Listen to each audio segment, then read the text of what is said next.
आज का मुद्दा एसआई भर्ती पर क्या पलटेगा फैसला, क्योंकि एसआई भर्ती 2021 को लेकर हाईकोर्ट ने अपना फैसला देते हुए इस परीक्षा में भारी फर्जीवाड़ा और कई स्तर पर पेपर लीक माना है। इस परीक्षा को रद्द करने के आदेश भी दिए हैं, लेकिन प्रदेश के कानून मंत्री जोगाराम पटेल का एक बयान सुर्खियों में है। जोगाराम पटेल ने एसआई भर्ती 2021 के हाईकोर्ट के फैसले को लेकर के बयान दिया है, जो लगातार चर्चाओं में है। कहा कि हाईकोर्ट ने भर्ती को रद्द नहीं किया बल्कि ऑब्जर्वेशन दिया है। वहीं दूसरी तरफ लगातार इस पर राजनीतिक बयानबाजी भी जारी है। जोगाराम पटेल ने कहा है कि हाईकोर्ट ने परीक्षा रद्द नहीं की बल्कि ऑब्जर्वेशन के साथ जांच के आदेश दिए हैं। अब इस बयान के मायने क्या हैं, इसे भी समझने की जरूरत है। साथ ही बीजेपी के प्रदेशाध्यक्ष मदन राठौड़ ने कानून की समीक्षा की बात कही है, तो पूर्व सीएम अशोक गहलोत ने कहा कि सरकार पहले फैसला नहीं कर पाई, आज इसी को लेकर करेंगे चर्चा। पहले देखिए ये रिपोर्ट।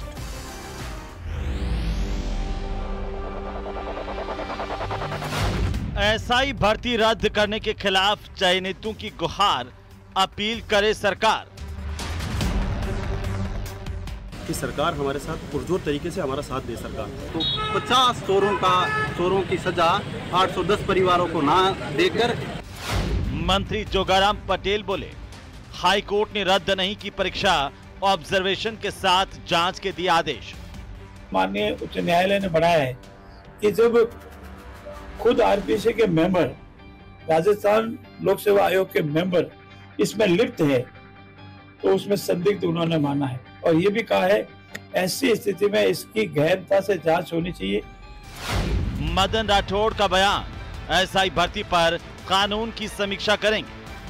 और अब भी जो न्यायालय का निर्देश आदेश जो कुछ भी है उसमें समीक्षा करने के बाद जनहित में फैसला करेंगे, ये हमने सार्वजनिक रूप से और ये बात कही भी है। अशोक गहलोत का बयान, सरकार पहले फैसला नहीं कर पाई। हाईकोर्ट ने हम पूछा, आपने जवाब नहीं दिया और वो फैसला आ गया। फैसला आने के बाद तो कोई बोल सकता है। एसआई भर्ती पर पलटेगा फैसला।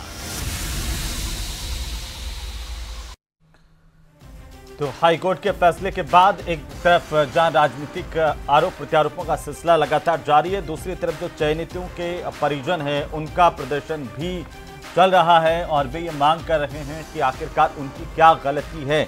इसको भी जरा समझेंगे। हमारे साथ खास मेहमान हैं आज की चर्चा के लिए। सबसे पहले मैं परिचय करवा दूं, हमारे साथ राजकुमार शर्मा कांग्रेस पार्टी के प्रवक्ता हमें ज्वाइन कर चुके हैं। हमारे साथ में एसपी मित्तल हैं, वरिष्ठ पत्रकार के तौर पर, आप भी हमें ज्वाइन कर चुके हैं। ए.के. जैन साहब हमारे साथ हैं, वरिष्ठ अधिवक्ता हैं, आप भी हमें ज्वाइन कर चुके हैं। हरिमोहन मीणा हमारे साथ हैं, चयनित एसआई के पिता, फादर हैं, इनके बेटे एसआई में चयनित हुए थे। आप सबका बहुत स्वागत है। और एक बार मैं चाहता हूं कि जोगाराम पटेल ने क्या कुछ कहा था उस पर एक बार सुन लेते हैं, उसको फिर आते हैं चर्चा पर।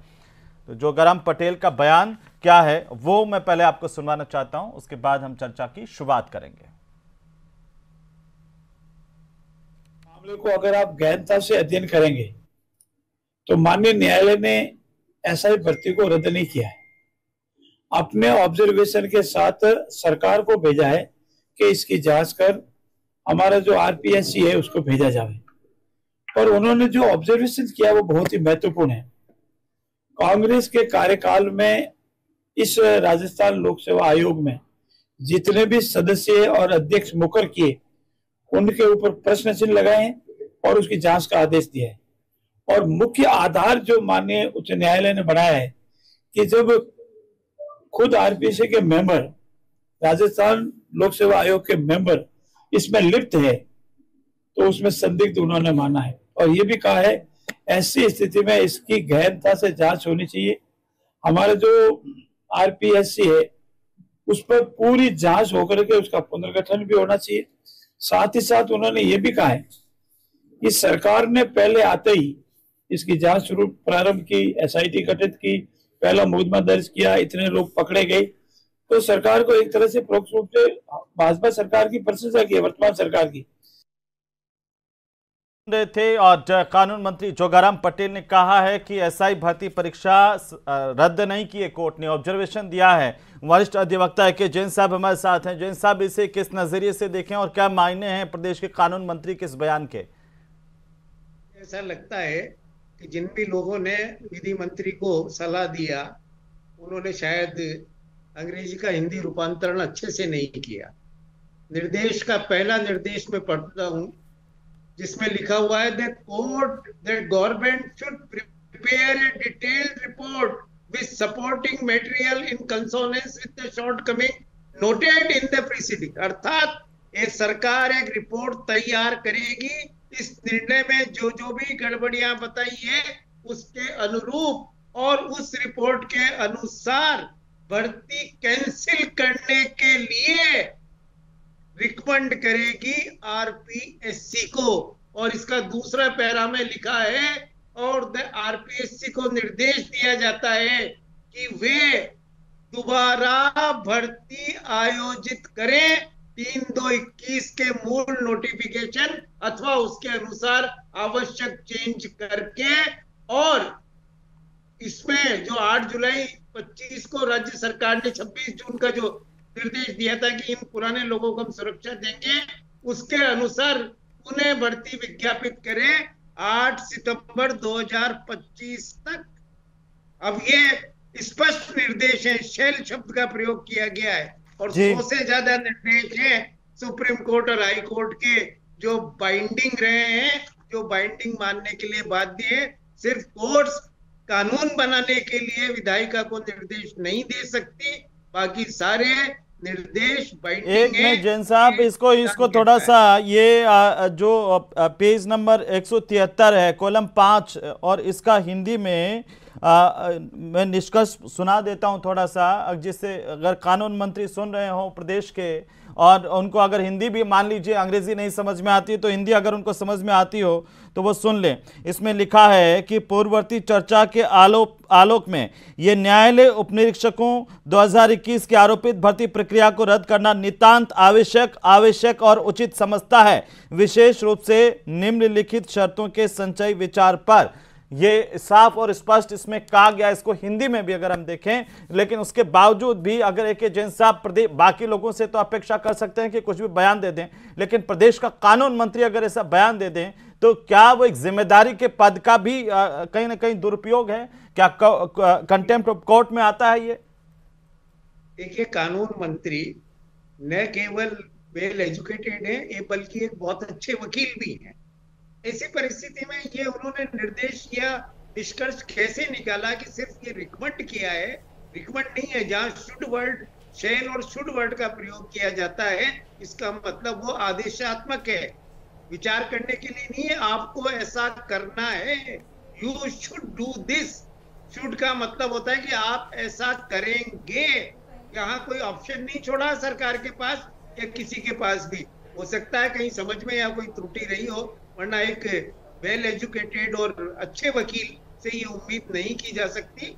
और अगर वो ये करें कि सिर्फ ये रिकमेंडेशंस हैं, तो मेरे ख्याल से ये न्यायालय के आदेश की अवमानना बन सकती है। अगर वास्तव में अगर वो राइटिंग में देते हैं कि रिकमेंडेशंस हैं और हम इससे बाइंडिंग नहीं है, ये बाध्यकारी निर्देश है और ये सरकार को मानने पड़ेंगे, आरपीएससी को भी मानने पड़ेंगे। 8 सितंबर की डेडलाइन नजदीक है। जी, हमारे साथ अटल खंडेलवाल ज्वाइन कर चुके हैं, भारतीय जनता पार्टी के प्रवक्ता। अटल जी, क्यों प्रदेश के कानून मंत्री कह रहे हैं कि कोर्ट ने इस भर्ती को रद्द नहीं किया है, बल्कि ये तो जो है वो ऑब्जर्वेशन दिया है कोर्ट ने अपना सरकार को, क्यों कह रहे हैं ऐसा? क्या मायने हैं सर इसके?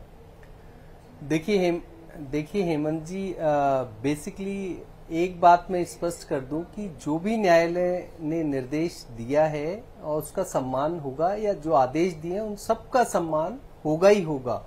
और अगर उन्होंने कहा है कि बाध्यकारी है तो उसका भी सम्मान होगा। और यदि उन्होंने कहा है कि ऑब्जर्वेशन के तहत, क्योंकि जनरली ऐसा है कि एसआई जो भर्ती है उसका फाइनली आदेश तो आरपीएससी ही निकालेगी और उसको निर्देश जैसा कोर्ट ने कहा है उसी के अकॉर्डिंगली हम उसको पूरी समीक्षा करके और जैसा आदेश दिया है कोर्ट ने वैसा का वैसा आगे देंगे निर्देश। तो वो समीक्षा अभी चल रही है, क्योंकि एक बहुत बड़ा निर्णय, काफी सारे जो विद्वान है 200 वो से ज्यादा बैठेंगे। पन्ने हैं जी। और यदि वो बाध्यकारी है तो भी कोई बात नहीं, और अगर ऑब्जर्वेटिव है तो फिर उसके अकॉर्डिंगली निर्णय लिया जाएगा। नहीं, अभी तो एक जैन साहब साफ कह रहे हैं, फिर कानून मंत्री से तो ऐसी अपेक्षा नहीं होती है ना कि अगर उन्होंने पढ़ा नहीं और वो ये कह दें, तो ये भी एक गंभीर बात है। कानून मंत्री खुद जो जोगाराम पटेल जी हैं, खुद जो एक अच्छे वकील हैं, उसके बावजूद अगर वो ऐसी बात बोलते हैं तो हर किसी के गले तो नहीं उतरते ना सर। ऐसे अब देखिए हेमंत जी, आप ऐसे समझिए कि भी जो मैं बोल रहा हूं वो, और जैन साहब यदि बहुत बढ़िया कानूनविद हैं तो वो जो बोल रहे हैं अगर बाध्यकारी है तो है, उसमें हम तो न्यायालय के जो भी निर्देश होंगे उसका सम्मान ही करेंगे। और रही बात ऑब्जर्वेशंस की, तो अगर ऑब्जर्वेशन के लिए कहा होगा तो निश्चित रूप से सरकार उसको उसी फ्रेम में ऑब्जर्वेशन अपने देगी और आरपीएससी को भी वैसे ही निर्देश देगी। तो यदि देखिए ये एक समीक्षा का समय है, उसमें यदि कहीं कोई एक जैसा मे और शुड, इन सब का जैन साहब ने भी कहा कि वहां पर यदि वो वर्ड शुड लगा हुआ है तो फिर तो बाध्यकारी निर्देश हो जाता है। और एक होता है कि केवल ऑब्जर्वेटिव इंस्ट्रक्शंस दिए हों न्यायालय ने, तो उसको भी उसी तरीके से लेना पड़ेगा। जैन साहब, देखिए बात ये है कि जैन साहब कुछ कहना चाह रहे हैं, कोई भी बात न तो कही जा सकती न। जी जैन साहब कुछ कहना चाह रहे हैं। ये ऑब्जर्वेशन वाली बात करें, ये बिल्कुल गलत है। कोर्ट ने पैरा नंबर 134 के ऊपर लिखा हुआ है, कॉलम नंबर 6, डायरेक्शंस, निर्देश, ऑब्जर्वेशन नहीं है, दिया निर्देश लिखा है। और लिखा है इन furtherance of noted conclusion regarding the event it is absolute need for cancellation of process. साफ लिखा है, डायरेक्शन वर्ड है, यहाँ कोई ऑब्जर्वेशन नहीं है। ये कोई कंफ्यूजन का प्रश्न ही पैदा नहीं होता। डायरेक्शन डायरेक्शन है, ऑब्जर्वेशन ऑब्जर्वेशन है, और यहाँ वर्ड ही डायरेक्शन यूज किया गया है। इसका मतलब ये निर्देश है क्योंकि बाध्यकारी है। राजकुमार शर्मा जी, देखिए यदि निर्देश हैं, बाध्यकारी है तो भारतीय जनता पार्टी ऐसा ही करेगी। ठीक है राजकुमार शर्मा जी, क्यों जोगाराम पटेल ये कह रहे हैं कि कोर्ट ने ऑब्जर्वेशन दिया है, परीक्षा रद्द नहीं की, क्यों कह रहे हैं, आपको क्या लगता है? वो इसलिए कह रहे हैं कि प्रदेश कांग्रेस कमेटी के अध्यक्ष गोविंद सिंह डोटासरा बार बार कहते हैं ये सरकार नहीं सर्कस चल रहा है। आदरणीय मदन राठौड़ साहब क्या कहते हैं, उनका बयान है, हम समीक्षा करेंगे। आदरणीय कानून मंत्री जी क्या कहते हैं कि हम ऑब्जर्वेशन करेंगे। आदरणीय जैन साहब क्या कह रहे हैं कि कोर्ट ने आदेश दिया है। हम तो इतना पूछना चाहते हैं कि भारतीय जनता पार्टी की सरकार हाई कोर्ट से बड़ी है क्या? भारतीय जनता पार्टी की सरकार कानून में या ये जो पेपर लीक करने वाले जितने भी डकैत हैं उनसे बड़ी है क्या? भारतीय जनता पार्टी किस डकैत को बचाना चाह रही है? Bharatiya Janata party high court का आदेश हो गया, एजी साहब का आदेश हो गया, एसओजी ने अपनी रिपोर्ट दे दी, एजी ने अपनी रिपोर्ट दे दी, 6 लोगों की कमेटी की रिपोर्ट दे दी और पीओएचक्यू ने अपनी रिपोर्ट दे दी। 2 साल इनकी सरकार हो गई। देश के प्रधानमंत्री विधानसभा चुनाव में भाषण देके चले गए, गृह मंत्री भाषण देके चले गए कि पेपर लीक करने वाले को पाताल में भी ढूंढ के लाएंगे। तो ये कहकर चले गए आरपीएससी को भंग करेंगे, ये कहकर चले गए सीबीआई जांच की मांग करेंगे, ये कहकर चले गए कि राजस्थान के नौजवानों के साथ कोई कुठाराघात नहीं होगा। ये भारतीय जनता पार्टी की सरकार आखिर राजस्थान के नौजवानों के साथ चाहती क्या है? हेमंत जी, राजस्थान का प्रत्येक नौजवान पूछ रहा है कि आप चाहते क्या हो? हम संवेदनशील करो। हाईकोर्ट का क्या आदेश है? राजकुमार जी, इंग्लिश में राजकुमार जी, आता है नहीं आता है? राजकुमार जी, आपकी मंशा क्या है? राजकुमार जी, आज बड़े जोश के साथ आप कह रहे हो जब अदालत का फैसला आ गया, डकैत, ये डकैत आपके राज में भी तो सामने खड़े हुए थे, पकड़ लेते इन डकैतों को, ऐसी नौबत ही नहीं आती। कितने लोग परेशान हुए आप देखिए, सरकार को करोड़ों रुपए का नुकसान हुआ, कौन जिम्मेदार है उसका? भारतीय जनता पार्टी की हो चाहे हिंदुस्तान के किसी भी राज्य में हो, लेकिन पेपर लीक करने वाले चाहे छोटे व्यक्ति हो चाहे बड़े व्यक्ति हो, कांग्रेस पार्टी का स्टैंड बिल्कुल क्लियर है, पकड़ में आना चाहिए। अपराधी कितना ही बड़ा हो और अपराध कितना ही छोटा हो, अपराधी पकड़ में आना चाहिए। मैं आ रहा हूँ वापस, मैं आ रहा हूँ आपके पास वापस। हमारे साथ एक और सम्मानित मेहमान जुड़ चुके हैं। मैं आ रहा हूँ सर आपके पास। ऑफिस सोलंकी साहब हमारे साथ हैं, अधिवक्ता राजस्थान हाईकोर्ट के, जो इस पूरी पैरवी के दौरान रहे कोर्ट में और केस भी लड़ा। सोलंकी साहब, आज प्रदेश के कानून मंत्री जोगाराम पटेल ने कहा कि हाईकोर्ट ने ऑब्जर्वेशन दिया है, ये एसआई भर्ती परीक्षा 2021 रद्द नहीं की है। ये बहुत ही दुर्भाग्यपूर्ण है कि माननीय कानून मंत्री जी का यह कहा जाना कि कोर्ट ने केवल ऑब्जर्वेशन दिया है। यदि ऑर्डर का कंक्लूजन पार्ट यदि हम रीड करें, और ये भी उस स्तर पे जब एजी और डबल एजी साहब खुद इसको केस को देख रहे थे, तो पूरा जब ट्रायल उनके सामने हुआ है और इस प्रकार का कमेंट करना कानून मंत्री जी का, यदि वो माफी मांगते हैं तो अलग बात है, यदि वो रिटर्न में देते हैं ये, तो मेरे हिसाब से उनको नैतिकता के तौर पे इस्तीफा ही दे देना चाहिए, क्योंकि बहुत ही बड़ा मामला है। और यदि इस आदेश के आने के बाद और उनके परीक्षण के बाद ऐसा स्टेटमेंट आता है तो ये बहुत ही चिंताजनक भी है हमारे प्रदेश के लिए। और यदि किसी भी विद्वान, जैसा अभी जैन साहब ने बताया, सारे शुड और शेल में जो फर्क करना नहीं जान रहे हैं, वो क्या पता इस ऑर्डर को कैसे पढ़ रहे हैं। पहले भी इनकी रिकमेंडेशन इसी प्रकार की थी, जब ये अपनी रिकमेंडेशन को नहीं मांग रहे थे, वहां पे ये है जो चोरों को जस्टिफाई करने में लगे थे, और अभी इस ऑर्डर की समीक्षा इस प्रकार की कर रहे हैं कि ऑनरेबल कोर्ट को इस पे कंटेम्प्ट की कार्रवाई शुरू की जानी चाहिए इस पे। जी खंडेलवाल साहब, अटल जी कह रहे हैं कि दुर्भाग्य है हमारे प्रदेश का कि माननीय हाईकोर्ट के आदेश आ गए, फैसला आ गया, उसके बावजूद प्रदेश के कानून मंत्री अगर इस तरह का बयान देते हैं, बचकाना बयान देते हैं, सर क्या उनके कोई पर्सनल हित है इसमें? हेमंत जी इनसे पूछिएगा, ये वही है शायद जिन्होंने अपने बेटे को कुछ बनाया था, समझने की कोशिश करिए, बेटे को कुछ बनाया था, वापस हटाना पड़ा था। आपके प्रभारी जी ने भी बनाया था, आपको बहुत सुनिए ना, पंजाब में आपके प्रभारी जी ने भी बनाया था अपने दामाद को, वही जो इन्होंने अपने बेटे को बनवाया था, पता है ना आपको? हेमंत जी गलत तो गलत ही है, उस पे क्यों जा रहे हैं आप बार बार? अरे तो उस पे डिबेट थोड़ी कर रहे हैं, डिबेट क्यों कर रहे हैं? राजकुमार जी भाई साहब, फिर वो खोदेंगे तो सब बराबर निकलेंगे। देखिए फिर मैं कहना नहीं चाह रहा हूँ, मेरे को सब याद है कि आपके सुखजिंदर सिंह रंधावा के दामाद पर क्या आरोप लगे थे, क्या बनाने के, वही कानून मंत्री जी के बेटे को बनाने के आरोप लगे हैं। तो आप मत जाइए ना उस पर। दामाद वाली बात करेंगे तो राजस्थान से भी छुपे हुए नहीं है। अरे सर फिर आपके भी बहुत सारे हैं, बहुत सारे, उनमें नहीं जाना है। बताइए खंडेलवाल साहब, जवाब दे दीजिए।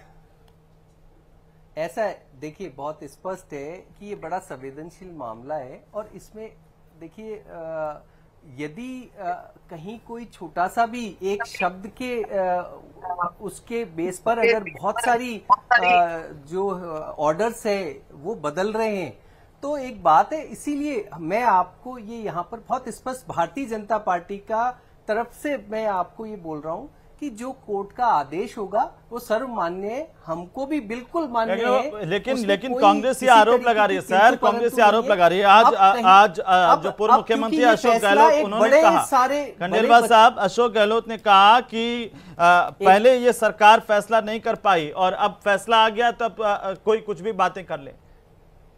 देखिए, और अभी राजकुमार जी कह रहे हैं कि कानून मंत्री के बेटे का मामला था। फैसला कैसे करते थे? रात को सोते थे और सुबह कुछ का कुछ फैसला कर देते थे।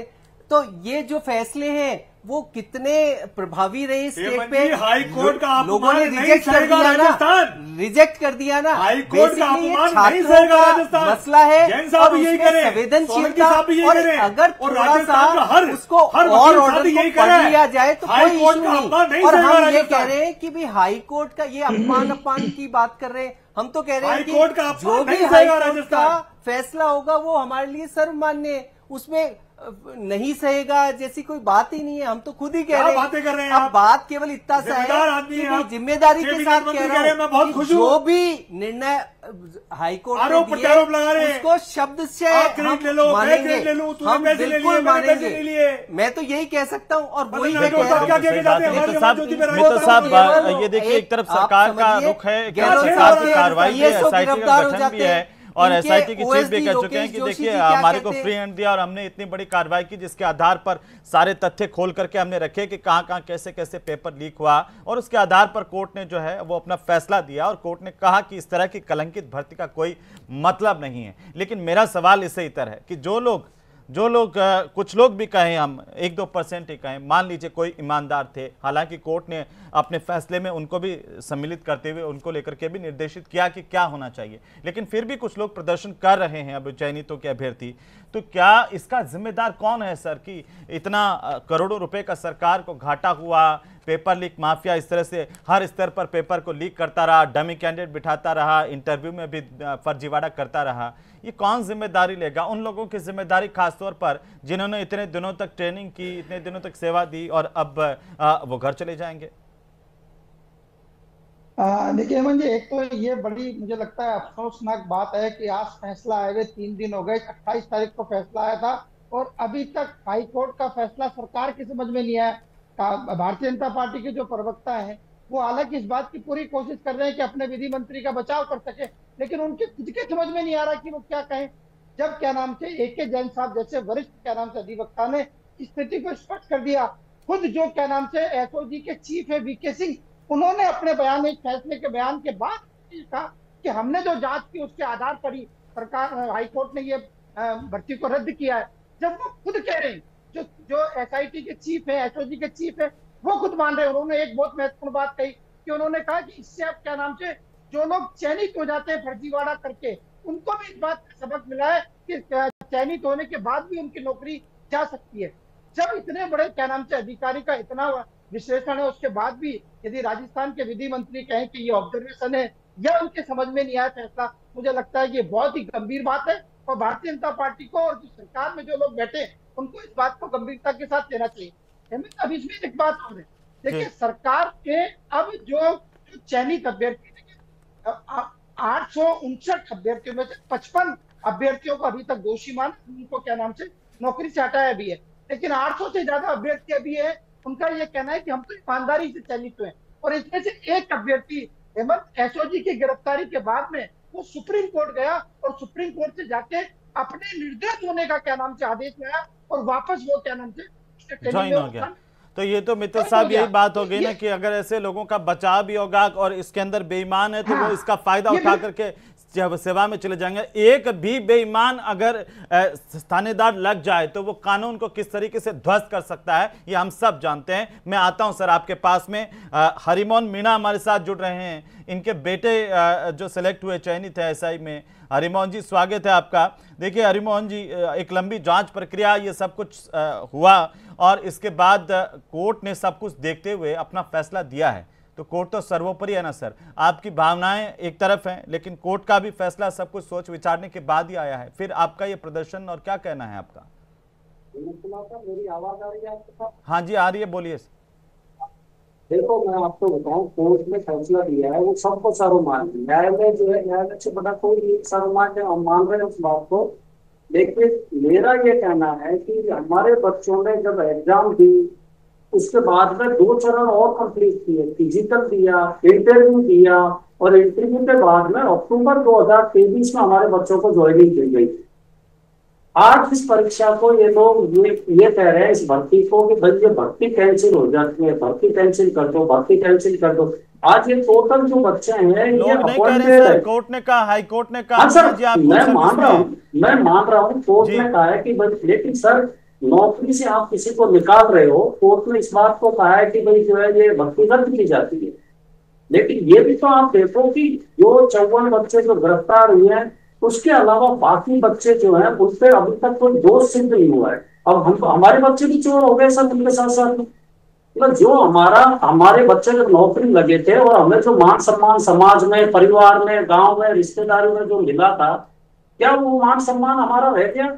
आज हमारी स्थिति ये है परिवारजनों की और बच्चों की, हम किसी को मुंह दिखाने लायक नहीं। हर आदमी हमें जो है सबकी निगाह से देख रहा है कि यार इनके बच्चे तो चोर नहीं कहा है। कोर्ट ने ये भी कहा है, अपने फैसले में कहा है कि ये जो पहले से चयनित है इनको नई भर्ती में बैठने का मौका दिया जाए और जो पढ़ा लिखा ईमानदार व्यक्ति है, जो पढ़ने वाला व्यक्ति है, वो तो दोबारा भी सिलेक्ट हो जाएगा।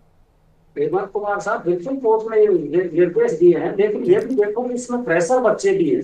आज 2021 से पहले ये तैयारी कर रहे थे, 21 में सितंबर में इन्होंने एग्जाम दी और अक्टूबर 2023 से इनको ज्वाइनिंग मिली। कंप्लीटली 23 महीने हो चुके हैं। आप ये देखो, हमारे बच्चे 23 महीने से ट्रेनिंग कर रहे थे, आरपीएफ में ट्रेनिंग कंप्लीट कर दी, इनको सभी जगह डिस्ट्रिक्ट हेडक्वार्टर्स में भेज दिया गया। वो बच्चों में किताब तक हाथ में नहीं ली ट्रेनिंग पीरियड में, और आज आप अगर ये कहते हो कि वो बच्चे दोबारा एग्जाम दे लेंगे, या जो ये बच्चे कोचिंग कर रहे हैं, जो बच्चे लाइब्रेरियों में तैयारी कर रहे हैं, या हमारे बच्चे उनकी बराबरी कर सकते हैं? हरिमोहन जी, मुझे एक बात बताइए कि ये इतना लंबा प्रोसीजर चला, इसका जिम्मेदार कौन है? ये तो पहले ही चरण में कैंसिल हो जानी चाहिए थी। अगर इतने स्तर के ऊपर पेपर लीक हुआ तो उसी समय हो जानी चाहिए थी। ये वक्त बीता, ये बहुत खतरनाक, और इसका जिम्मेदार कौन है? आप किसे मान रहे हैं? सर मैं आपको एक बात बता दूं, अगर हमें तो ये पता ही नहीं था कि भाई इसमें भर्ती में क्या हुआ। हमको जज से गाइडलाइन मिली कि भाई अब बच्चा रिटन में पास हो गया, अब फिजिकल देना है, अब फिजिकल में क्वालिफाई हो गया, अब इंटरव्यू देना है, इंटरव्यू में क्वालिफाई हो गया, उसके बाद में फाइनल मेरिट बनी। ऐसा तो नहीं है सर कि आपको बिल्कुल पता नहीं था कि क्या चल रहा है इस भर्ती में? पूरे मीडिया में, पूरी जांच एजेंसियों में, सब जगह आ रहा था। आप भी पढ़े लिखे हैं, आप भी कर्मचारी हैं सरकार के। ऐसा तो नहीं है कि शुरुआत से ही पता नहीं था, लेकिन इस बात का अफसोस है कि सिस्टम की वजह से एक जैन साहब, अगर आप मुझे सुन पा रहे हैं और इस पर कोई टिप्पणी कर पाए जैन साहब, क्योंकि हाईकोर्ट ने अपने फैसले में भी इस बात का जिक्र किया है सर। इनका जो दर्द है वो जो ईमानदारों का अपना एक दर्द जायज है सर। हाईकोर्ट ने अपने फैसले में जो सरकार की एजी ने जो रिकमेंडेशंस रखी थी कि हम जो लोग ईमानदारी से सेलेक्ट हुए हैं उनके हितों को सुरक्षित रखने का प्रयास करेंगे, उस पर कहा कि इस विषय में ध्यान करें और सरकार इस बात का इंतजाम करे कि भाई इन लोगों को इम्तिहान दोबारा दिलाए जाएं, या जो भी हो किसी न किसी तरीके से इनके अधिकारों को। परंतु इसकी आड़ में जो कहा था कि भाई गलत लोगों को नौकरी करनी है दिया जाए, ये तो वो नहीं हो सकता। और ये राजस्थानी में कहावत है कि गेहूं के साथ घुन भी पिसता है। जैन साहब, मैं माफी चाहता हूं, अब समय नहीं बचा। बहुत शुक्रिया आप सभी का इस चर्चा में शामिल होने के लिए। और कुल मिलाकर के सरकार की तरफ से कहा गया कि हम इस फैसले को देखेंगे। उम्मीद की जानी चाहिए कि सरकार इस पर जल्द से जल्द और गंभीरता के साथ निर्णय लेगी। जो हाईकोर्ट की तरफ से आदेश दिया गया उसकी पालना होगी।